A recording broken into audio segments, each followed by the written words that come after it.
ஆசிரியர்களே வழியமைத்து தருகின்றனர். நம் வாழ்வில் இரண்டு முக்கியமான புனிதமான இடங்கள் உள்ளன. ஒன்று நம் தாயின் கருவறை, மற்றொன்று நம் பள்ளி வகுப்பறை.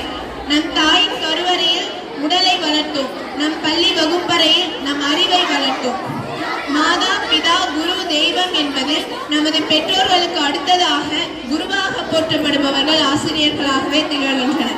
இத்தகைய ஆசிரியர்களை கண்ணியப்படுத்தி போற்றுவது நமது அனைவரின் கடமையாகும். கல்வி என்னும் பெருங்கடலில் இருந்து கரை சேர்த்திடும் கலங்கரை விளக்குங்கள் ஆசிரியர்கள். உங்கள் சேவைக்கு நீங்கள் தந்த கல்விக்கும் நன்றி சொல்வது மட்டும் போதாது. நாங்கள் எங்கள் ஆயுள் முழுவதுக்கும் உங்களுக்கு கடமைப்பட்டுள்ளோம். உங்கள் சேவையை என்றும் மறக்க மாட்டோம்.